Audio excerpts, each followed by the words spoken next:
नमस्कार दोस्तों, stock market studies में फिर से एक बार आपको बहुत-बहुत स्वागत है।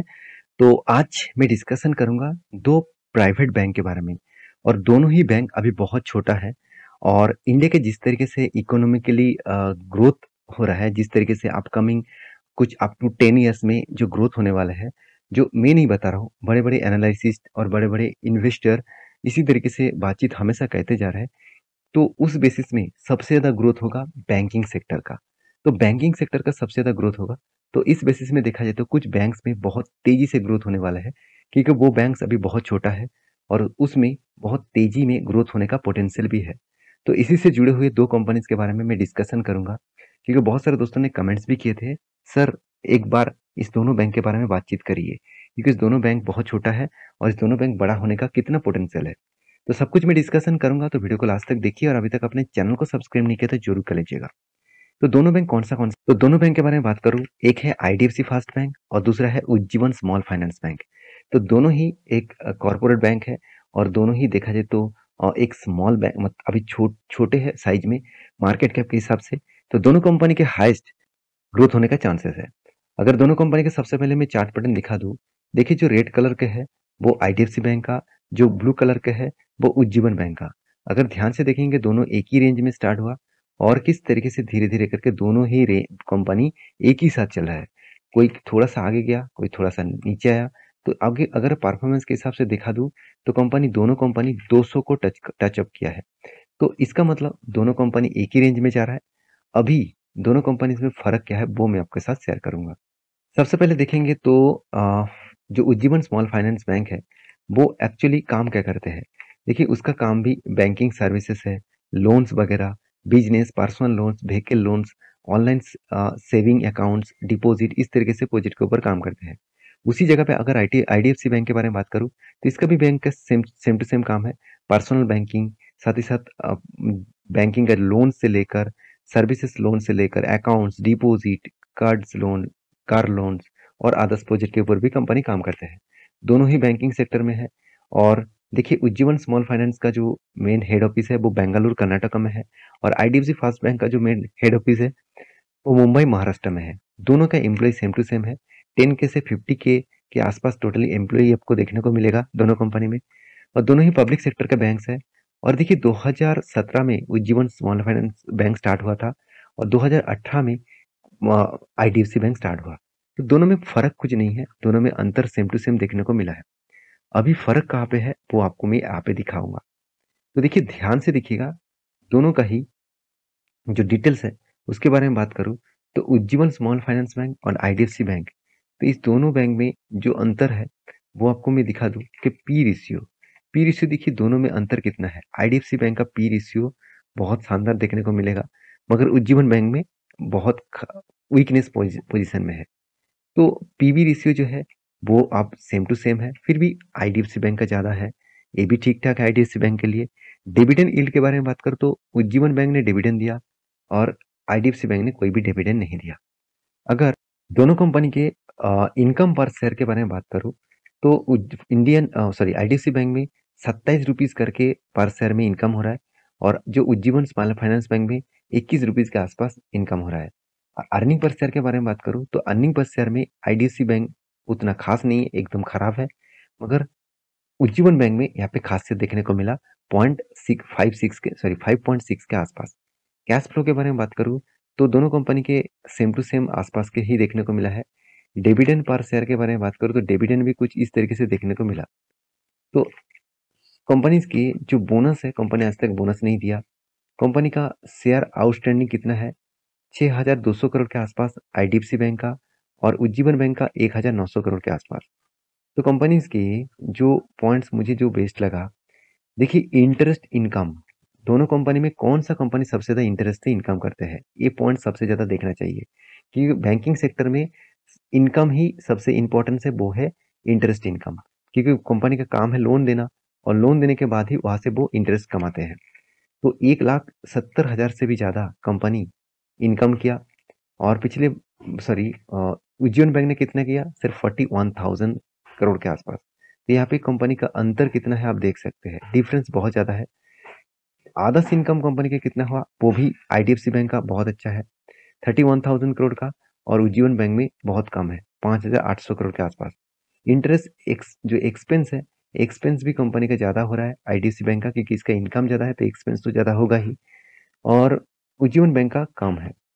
Net income, net interest income कितना है, सब कुछ जोड़ने के माइनस करने के बाद 97,000 करोड़ नेट इनकम है आईडीएफसी बैंक का, और 26,000 करोड़ के आसपास, 27,000 करोड़ के आसपास उज्जीवन बैंक का नेट इनकम है। तो कंपनी का ग्रॉस प्रॉफिट कहाँ पे है? देखिए, ग्रॉस प्रॉफिट में कंपनी में कुछ इस तरीके से देखने को मिला। तो इनकम जो है वो उज्जीवन बैंक का ज़्यादा है, और ग्रॉस प्रॉफिट में आईडीएफसी बैंक में कम है। तो मार्जिन कितना है? मार्जिन बहुत कम हो चुके हैं आईडीएफसी बैंक का, और उज्जीवन बैंक का मार्जिन बहुत ज़्यादा देखने को मिला। तो कंपनीज के जो नेट प्रॉफिट मार्जिन है वहाँ पे भी बहुत कम दिखा, जिसमें उज्जीवन बैंक ने बहुत शानदार परफॉर्मेंस किया। अभी जो मेन पॉइंट्स है वो है डिपॉजिट। देखिए, डिपॉजिट कहाँ पे है? सेविंग अकाउंट, करेंट अकाउंट, इस तरीके से, मतलब जो पॉइंट ऑफ व्यू से देखा जाए तो कासा रेशियो, CASA, इसका मतलब है करेंट अकाउंट और सेविंग अकाउंट। इस दोनों अकाउंट में कितना पैसा जमा हुआ है बैंक्स में। देखिए, आईडीएफसी बैंक में करीबन 10 लाख करोड़ के आसपास, और उज्जीवन बैंक में सिर्फ 2,55,000 करोड़ के आसपास। तो कंपनी के ऊपर क्रेडिट डिपॉजिट कितना है?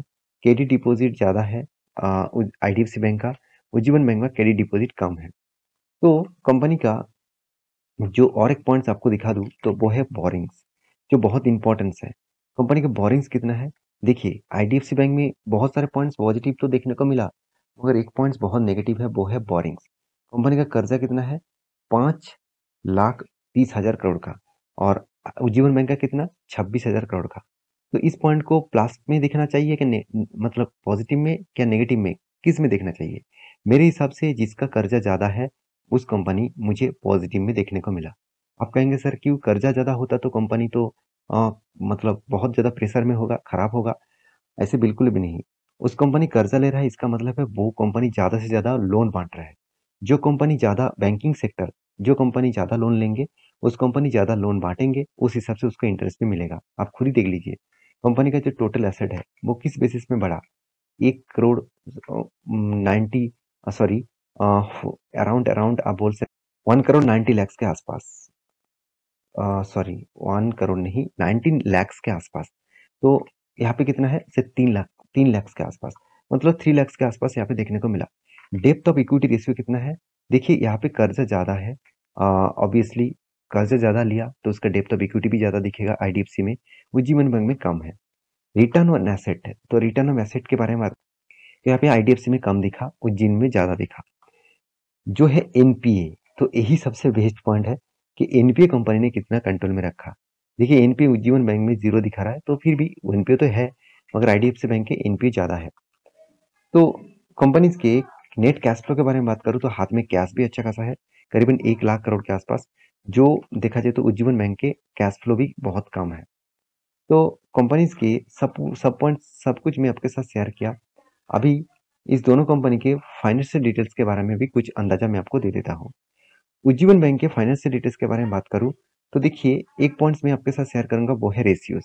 अगर देखेंगे तो आरओई कंपनी के ऊपर अच्छा खासा देखने को मिला, मतलब रिटर्न ऑफ एसेट बहुत शानदार है, रिटर्न ऑफ इक्विटी बहुत शानदार है, रिटर्न ऑफ एसेट भी देखिए धीरे धीरे करके कम हुआ था, उसको भी बढ़ाया करीबन 4% के आसपास। एनपीए देखा जाए तो कंपनी के ऊपर एनपीए बहुत शानदार लेवल्स को कंपनी एनपीए को लेके आया। मुझे ए पॉइंट सबसे बेस्ट लगा, क्योंकि उज्जीवन तो एनपीए देखिए एक टाइम करीबन 3% के आसपास देखने को मिला था, आज एनपीए एकदम ना के बराबर है। सेम टू सेम एनआईएम भी कंपनी के ऊपर कंटिन्यू मेंटेन्स हो रहा है। सीआर, कैपिटल एडिक्वेसी रेशियो, जो बहुत इंपॉर्टेंस है किसी भी बैंकिंग के लिए। आरबीआई के रूल्स के हिसाब से 9% के ऊपर किसी बैंक के पास 9% के ऊपर पैसा, मतलब 9% मिनिमम पैसा होना चाहिए। तो यहाँ पे कितना है? 25% के आसपास, इसका मतलब एनपीए भी अच्छा खासा है। कॉस्ट ऑफ लाइबिलिटी, कंपनी का कॉस्ट ऑफ लाइबिलिटी यहाँ पे ज़्यादा देखने को मिला, क्योंकि लाइबिलिटी मतलब कंपनी को पैसा देना है दूसरों को, जिससे कंपनी लोन लेकर रखा है, मार्केट से पैसा उठा कर रखे हैं, उसको पैसा देना है, तो यहाँ पे कॉस्ट ऑफ लाइबिलिटी ज़्यादा है। हाँ, पैग रेशियो मुझे बेस्ट लेवल में देखने को मिला, एडवांस ग्रोथ भी ठीक ठाक है। तो उज्जीवन बैंक का पैरामीटर्स मुझे खराब नहीं, बहुत शानदार लगा। अभी आईडीएफसी बैंक के बारे में बात करूँ तो उसका रेशियोज देखेंगे तो आरओई उतना खास नहीं है, आरओए रिटर्न ऑफ एसेट भी उतना खास नहीं है। एनपी इसका ज़्यादा है, उसके साथ साथ एनआईएम भी लगातार बढ़ते जा रहा है और इसका सीएआर उज्जीवन बैंक से कम है। कॉस्ट ऑफ लाइबिलिटी थोड़ा सा कम है उज्जीवन बैंक से और पी पैग रेशियो तो अवेलेबल नहीं है। एडवांस ग्रोथ कम है। तो मुझे इस पॉइंट को मैं जरूर आपके साथ शेयर कर रहा हूँ इसलिए क्योंकि मुझे लग रहा है दोनों कंपनी में जो अंतर है बहुत टक्कर का अंतर है। दोनों कंपनी में कुछ खासियत है, कुछ में कुछ वीकनेस है और दोनों में ही वीकनेस है, दोनों में ही खासियत है। अगर मैं उज्जीवन बैंक के प्रॉफिट एंड लॉस के बारे में बात करूं तो देखिए सेल्स लगातार इंक्रीज होता जा रहा है। हर साल में कंपनी खुद का सेल्स को बढ़ा रहा है, एक्सपेंस को भी मेंटेन किए, इंटरेस्ट भी पेमेंट किए, तो सब कुछ देने के बाद कंपनी के हाथ में प्रॉफिट लगातार पॉजिटिव में आया। कोविड के टाइम में और कोविड के बाद इस दोनों टाइम में कंपनी का लॉसेस हुआ था और उसके बाद कंपनी पीछे मुड़ के नहीं देखा। कंपनी अच्छा खासा सेल्स ग्रोथ, प्रॉफिट ग्रोथ को मेंटेन कर रहा है और रिटर्न ऑफ इक्विटी को मेंटेन कर रहा है और सीएजीआर का परसेंटेज भी अच्छा खासा देखने को मिला। अगर यही डेटा मैं अगर आईडीएफसी के बारे में बात करूं तो आप एक चीज देखेंगे तो यहाँ पे कंपनी का प्रॉफिट एंड लॉस में कंपनी का सेल्स लगातार इंक्रीज हुआ, इंटरेस्ट भी पेमेंट किया, एक्सपेंस को भी पेमेंट किया, उसके बाद देखिए कंपनी के हाथ में जो प्रॉफिट आया वो कंटिन्यूसली जर्नी के हिसाब से प्रॉफिट पॉजिटिव में है। पहले लॉसेस था, आज पॉजिटिव में है। कंपनी का सेल्स ग्रोथ, प्रॉफिट ग्रोथ सब कुछ ठीक है। आरओई रिटर्न ऑफ इक्विटी ठीक नहीं है, तो कंपनी का परसेंटेज ऑफ रिटर्न्स भी ठीक ठाक है। अभी दोनों कंपनीज के इन्वेस्टर के बारे में बात करूं, देखिए एफआईएस और डीएस ने उज्जीवन बैंक के ऊपर होल्डिंग्स तो इंक्रीज किया मगर जो इंक्रीजिंग ज्यादा होना चाहिए था उतना इंक्रीजिंग नहीं हुआ। प्रोमोटर के पास और पब्लिक के पास ही ज्यादा होल्डिंग्स है। उसी जगह पे अगर आईडीएफसी बैंक के इन्वेस्टर के बारे में बात करूं, देखिए आईडीएफसी बैंक में भी सेम टू सेम दिखा। अगर एफआईएस ने क्या किया, होल्डिंग्स को अच्छा खासा इंक्रीज किया, प्रोमोटर से भी कई गुना ज्यादा इंक्रीजिंग किया। तो दोनों कंपनी के चार्ट पैटर्न दिखा। ठीक है, सबसे पहले आईडीएफसी बैंक का चार्ट पैटर्न दिखा दो तो कोविड के टाइम में इस कंपनी का प्राइस आ गया था अराउंड 20 रुपीज के आसपास और आज कितना है 80 के आसपास। तो 20 रुपीज से 80 तक मतलब ये जो जर्नी है तो कंपनी ने आपको अराउंड 370% का रिटर्न दिया। इसका मतलब 3 टाइम्स के आसपास कंपनी आपको रिटर्न जनरेट करके दिया। सेम टू सेम अगर उज्जीवन बैंक के बारे में बात करूं तो कंपनी के ऊपर जब से स्टार्ट हुआ तब से लेकर बिग क्रैश देखने को मिला, बिग क्रैश। उसके बाद कोविड के टाइम में भी और भी बड़ा क्रैश दिखा था, तो कोविड के बाद भी और भी क्रैश हुआ। उसके बाद देखिए कंपनी किस तरीके से रिकवरी किया, क्योंकि जब कंपनी का परफॉर्मेंस अच्छा हुआ, एनपीए जीरो हो गया, तो उस टाइम में कंपनी के ऊपर तो हर कोई इन्वेस्टमेंट करना चाहेंगे। तो इसलिए देखिए कंटिन्यूसली यहाँ पे वॉल्यूम क्रिएट करके कंपनी एक तेजी से जर्नी किया और अगर लोअर साइड से मैं टॉप लेवल तक देखूं तो कंपनी ऑलमोस्ट 200% का रिटर्न दिया। इसका मतलब 2 टाइम्स कंपनी रिटर्न दिया। तो अभी मेन पॉइंट्स में आ जाते हैं। इस दोनों कंपनी के ऊपर अगर क्वेश्चन करेंगे आप कि सर इस दोनों कंपनी के ऊपर कि कौन सा कंपनी बेस्ट है, देखिए मेरे हिसाब से दोनों कंपनी ही आगे चल के बहुत बड़ा बनने वाला है, क्योंकि बैंकिंग सेक्टर बहुत तेजी से ग्रोथ करेगा। ये बोलना ठीक नहीं होगा कि उज्जीवन खराब है आईडीएफसी अच्छा है, आईडीएफसी खराब है उज्जीवन खराब अच्छा है, ऐसे बोलना ठीक नहीं होगा। दोनों कंपनी बेस्ट है, दोनों कंपनी का परफॉर्मेंस धीरे धीरे करके रिकवरी हो रहा है। तो मेरे हिसाब से अपकमिंग कुछ ईयर्स में इसका ग्रोथ और भी ज्यादा बढ़ने वाला है। तो मेरे हिसाब से दोनों कंपनी बेस्ट है, मैं किसी के ऊपर ऐसे डाउट नहीं करूंगा कि कंपनी खराब है। हाँ, अगर आप पूछेंगे सर फिर भी अगर कंक्लूजन के हिसाब से दोनों कंपनी से कौन सा बेस्ट है, किसका परफॉर्मेंस आपको बेस्ट लगा, तो मैं ऑब्वियसली वह कहूंगा मुझे आईडीएफसी फर्स्ट बैंक का परफॉर्मेंस अच्छा लगा, क्योंकि ये उज्जीवन बैंक से वो कंपनी ज्यादा से ज्यादा बिजनेस कर रहा है, ज्यादा लोन ले रहा है, उसके मतलब ज्यादा वो लोन बांट कर काम कर रहा है, तो रिस्क ले रहा है, तो इसके लिए उसका एनपीए भी ज्यादा दिखेगा। तो उज्जीवन बैंक का रिस्क कम है तो इसलिए एनपीए कम दिखने को मिला। तो बाकी आप समझदार है, आपको किस कंपनी के ऊपर आपका इंटरेस्ट है मुझे जरूर कमेंट्स करना। और एक वीडियो टोटली एजुकेशन पर्पस में था, आपको सारे पॉइंट्स दिखाने के लिए मैं इस वीडियो लेके आया था। तो प्लीज इसको बाय एंड सेल का रिकमेंडेशन मत समझ लेना। तो आप प्लीज रिसर्च करके ही काम करना। वीडियो अच्छा लगे तो प्लीज लाइक करना, दोस्तों के साथ शेयर भी करना। Thank you.